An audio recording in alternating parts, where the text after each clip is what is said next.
Hello and welcome back to the Try Time podcast. I'm Matt. And I'm Callum. Finally, Fantasy Super League is live.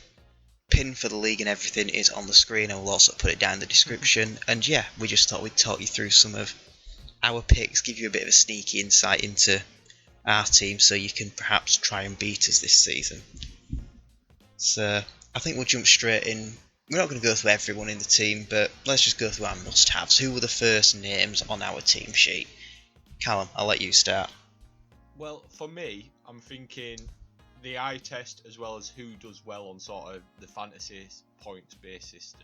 So, as I went through my team, I kind of thought, right, you know what, I'm going to start off with a player that I think is finally sort of reaching the potential and getting into St. Helens team. I've gone with James Bentley, who I think is going to be starting in that second row spot for Saints this season. He's an absolute tackle machine. He scores tries as well, makes meters. Quality pick. He was more expensive than I thought he was, but I think that just warrants my pick even more because he's valued that high. So he was a big one for me. Also, Sam Tompkins at fullback. I didn't really take too much time to think about this just because of how good he's been for Catalan over the last sort of year or two. I kind of think he's going to score tries, he's going to set tries up, he's going to have line breaks and that sort of thing. But other than them two, I think every other space was up for grabs. So go on, who sort of your couple of must-haves? Well, this is an interesting one. I think my first must-have was, surprisingly, Chris Naninu for Salford. Yeah. Always seems to get a fair few tries, is an absolute handful in that 20-metre line, and kicks. And while we're on the subject of the Salford Red Devils, something else that's red, it's that big red subscribe button down below. Give that a click for more exclusive Rugby League content. The second must-have name on my list is James Roby. Always one of the best players in Super League and ever dependable in terms of fantasy. He's actually not a bad price this year compared to a lot of other hookers as well. So there you go. If you want someone cheap to do a job on a Friday night, James is your man. Yeah, I think hooker's interesting because with mine, I have ended up going with Danny Houghton, and I think at first going with throughout my old team when I picked my hooker, I had gone with McShane who's 170. Houghton's 165, the same as Roby, and I needed 5k when I kind of came to end, and I thought that's a 5k I can give up because I think realistically out of Roby, Houghton, and McShane, I think if you're picking one of them, you can't really go wrong. One of them might pick up an injury or something, but the reason I lent to Houghton over Roby was because I can see Roby's minutes being managed a bit more. I know he can do 80 probably all season, but I do see him, he's getting a bit older, do see him being managed, and you know, Aaron Smith is coming through in like the ranks there, and he's been there a couple of years sort of on the bench, coming on more. I can see him getting a bit more minutes. That's the only reason why I did end up going with Houghton, although the same probably could be said with Houghton. It's a toss-up in it between the two. Yeah, I think McShane's probably going to do the most minutes out of those three. Yeah, 100%. Purely because there's not as good of a backup at Cass as he's at them yeah, two. exactly. Talk about Saints, and Houghton's got John Stone behind him, who's an experienced player as well, and he'll get some minutes in. So. Okay. So, surprise package. Who do you think is going to perhaps be one of these more underrated names that could actually stand out for you this season in the points? 2 words: Eddie Batty.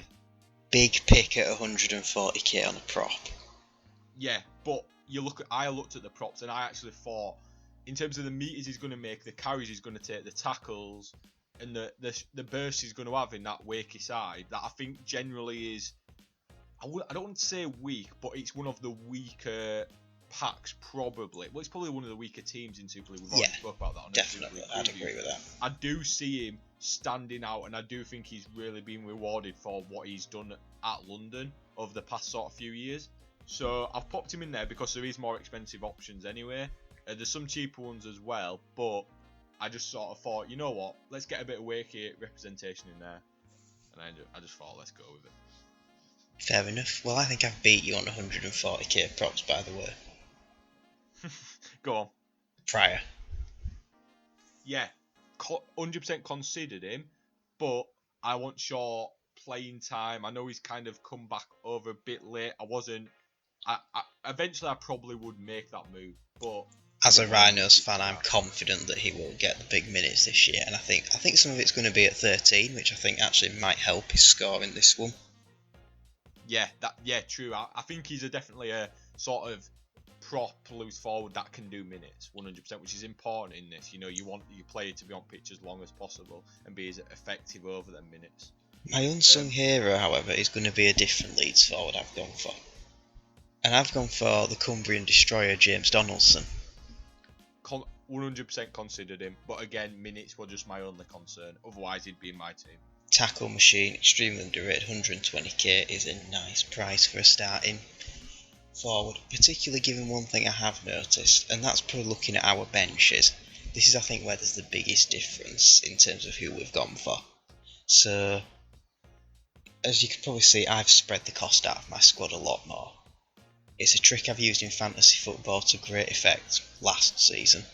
We don't talk about this one as much. That by having players that you can bring on and off and actually rotate round, I think it allows me to deal with any injuries better and manage the tough fixtures, whereas you've gone for a much more youthful, inexperienced bench, I'd say. Yeah, I agree, but I also feel like when I've picked this, I've picked my bench very delicately to the point of like, so what I've tried to do with doing my bench is like, I've got Staunton, obviously that's for our like kind of bet thing where we've said you take Mustafa, I take Staunton, let's see who's done the best throughout the season. So they're obviously starting on his bench now. So obviously Staunton second row, Bionic, who I think is a young player that will get, I actually think come a few rounds in, he's a player that I could see getting some minutes for Cas. I think I think they can step up if I need them to, but it's all about sort of timing it on the right week, if you get what I mean. It's all about, with these bench picks, it's all about picking the right youngster, the right cheap option that breaks into the team in that season, isn't it, really? Yeah, I think that's a fair point. I think one thing as well I've kind of gone for here is, I know you mentioned about props there, but also a bit of rotation at fullback by having Escarate and Matty Ashton in the team. I think that could potentially be worth quite a bit come the end of the season. Yeah, if Ashton can get some game time, which I think he should, then definitely a good option to have. I mean, any injuries in that back line, he's going to be the first name coming in to be the replacement as well, which is arguably what you want from a bench player in your team, really. Yeah, I definitely see that. I think Ashton was one that I probably did consider, but probably just pulled out of it due to price, and I guess probably not wanting to have him starting, but a bit too expensive for a bench option to fit sort of in the mould of the team that I'm doing. So, in terms of what I'm going to ask you is, obviously we spoke about Pryor. What do you think about Tetevano? Because I have taken him in the sort of view that he's going to be the starting prop out of, say, him and King. I think it's going to be insane, but you're the Leeds fan, so what do you reckon? Honestly, I'm not sure how they're going to go with this. I don't think his minutes are going to be as big as some people are expecting because of the big name in the room, Mikolaj Aletsky. Yeah, maybe.